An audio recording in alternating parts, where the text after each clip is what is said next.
Next, item 7C, presentation by the Fire Chief, Jeremy Moore, on department updates and related discussion. Chief Moore. Mayor, Council, Mr. Spurgeon, thank you very much. Jeremy Moore, the Fire Chief. Thanks for this opportunity to visit just a little bit about what's going on in the fire department. I'm going to try to kind of keep it short. I've been threatened by several department heads to keep it short tonight. So I'm going to kind of go with current operations, kind of what we're doing currently. That'll kind of give us an opportunity to talk about some accomplishments that through your leadership and Mr. Spurgeon's leadership we've been able to do, and that kind of give us an idea of where we're going in the future as well. Anytime I get the opportunity to speak, I want to talk about what we really stand for as Broken Arrow Firefighters, and obviously that is to provide the highest level of customer service to our citizens, making sure that we're always treating them with dignity and respect, and our focus is always on collaborative opportunities and innovative to make us the leader in the fire service, not just in Oklahoma, but nationwide. So real quick, some of the things that we've done in the last few years. 2015, we went before the voters and asked them to pass the vision extension to provide dedicated funding to police and fire. And our component of that, we asked the citizens to pass that for fire department, and we promised them 20 new firefighters by the year 2020. And I'm happy to stand here tonight and say that as of February of this year, we have already delivered that promise. We have already delivered 20 new firefighters to our citizens, approximately 3 years ahead of schedule. The last 11 that we added to the staff are in academy now and will actually be on the streets this summer. That was only possible through your support. I know many of you spoke with our federal delegation to help provide us with the SAFER grants. Unheard of to get back-to-back SAFER grants, but we've got the one in 2014 and then another one in 2015 that brought in just about $2.5 million in salaries and benefits for those 20 firefighters. We just started in January collecting the funding, and we've already got all 20 of them on the payroll now. So that money will last us until about this time in 2019. We do believe that to be an innovative and leading department, we have to look to different funding sources and do different things. We just received a grant from NCOG. The CMAQ grant is a Congestion Mitigation Air Quality Grant. Mr. Spurgeon referred to maintaining a sustainable community. You don't commonly think of the fire department as sustainability, but we want to make sure that we're making everything we do as green as we possibly can, and we're going to prototype some idle reduction technology. Engineering Tom Hendricks helped us write a grant for idle reduction technology, and we're going to put that on an ambulance. Our ambulance is idle for long periods of time, and this will help keep our fuel costs down as well as keep emissions down, so that should be protecting the environment. Our highest priority is always the safety of our citizens and our firefighters, and about 78% of what we do are medical emergencies in the city of Broken Arrow. And that leads to a lot of patients being loaded into the ambulances. And there's some equipment out there that does that loading of cots into the ambulances for us. And we've gone after another federal grant to provide funding, somewhere around $150,000 to provide funding to put the patients in the cot without our firefighters having to do that heavy lifting. We've had several back injuries, and it will also increase patient safety because it's a better locking device in the back of the ambulance itself. So we're anxious to hear about that grant in the next month or so.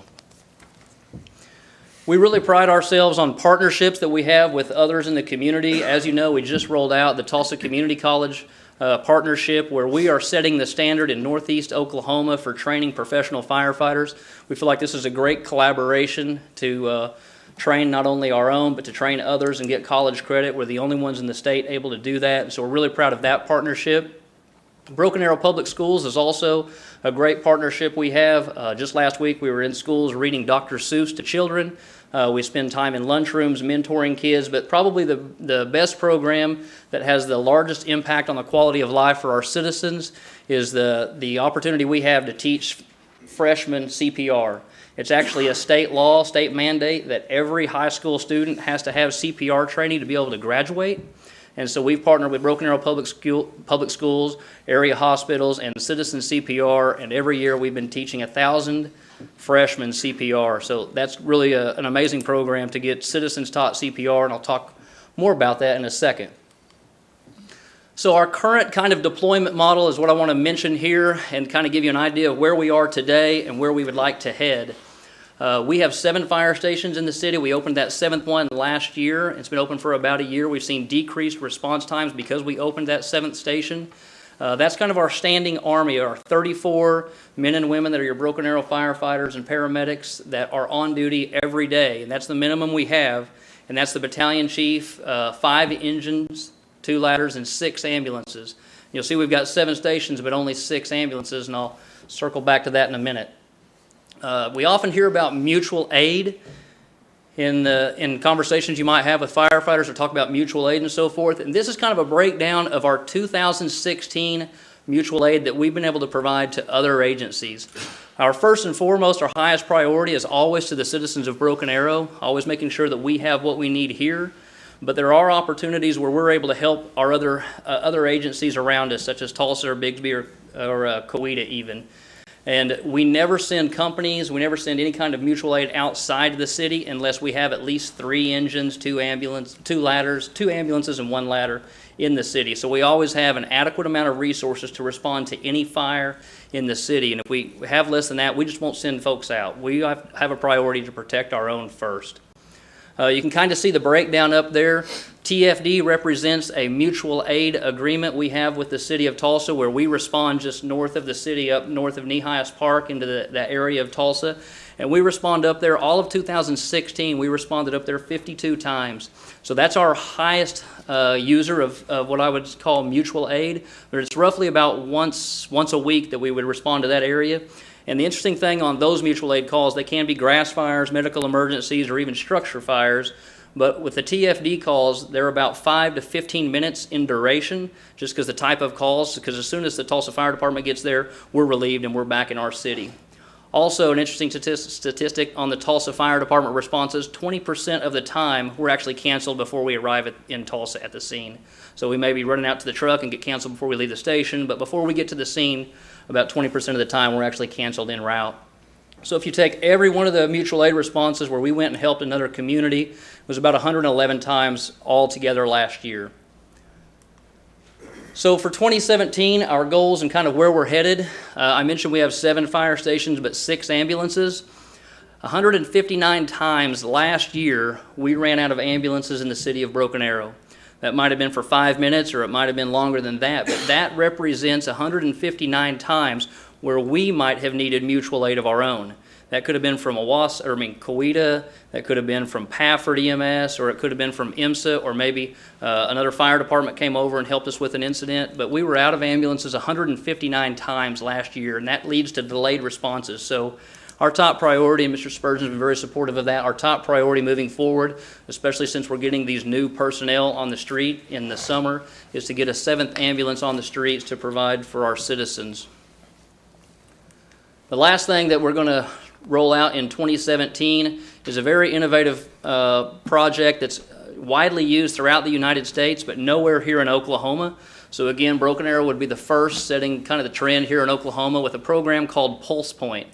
Pulse Point is integrated. It's an app for your smartphone, and it's integrated with our 911 system. And think back to those 1,000 freshmen that we're training in CPR.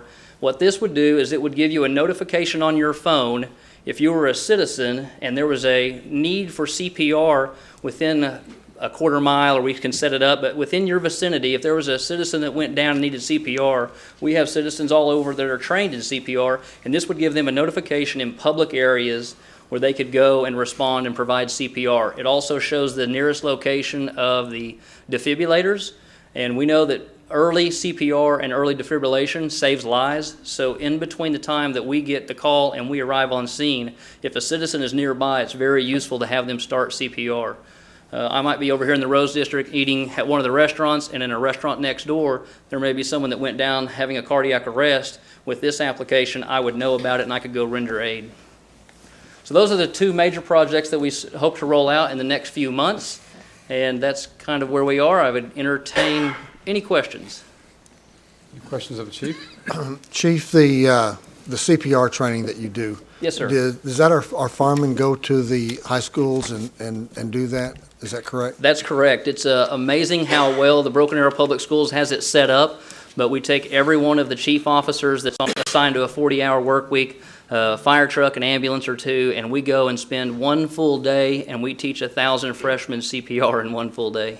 Okay, that's what I was wondering, as how many people it took and then how long you spent doing that. We staff all 14 of the fire department staff that works a 40-hour work week. We all go, and then we have about 6 to 10 from operations, which is fire engines and ambulances that attend. Then there's also other community organizations called Citizen CPR or the hospitals, or we've even partnered with Tulsa Tech to come over with some of their students and help teach. So it's all hands on deck. Sounds like a fantastic program. It really is, and I think it's going to be great when we roll out Pulse Point, that we'll be able to explain to them how the app works, and those students will download that so fast, and we will have 1,000 more first responders in one day's time that have an app on their phone that says, here's where you can go and render aid.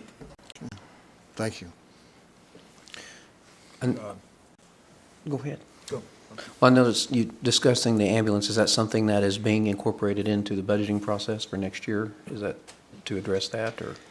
Well, there's a couple things. First and foremost, the chief, he presented this about 45 days ago approximately, and he's trying to get the data together, and he's just put the data together.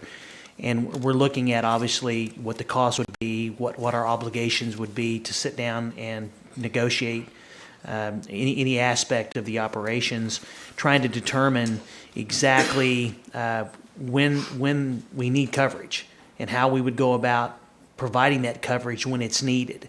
And so it's still being analyzed, but it's something that, we'll come back and let the council know. And if there's any costs, Councilman, we would incorporate those into the budget. I do have a couple of things I wanted to ask if Jeremy would update the council on. Would you update the council on the new stations, and where you are in terms of just generally trying to acquire land, and also the design that you're looking at? Yes, sir.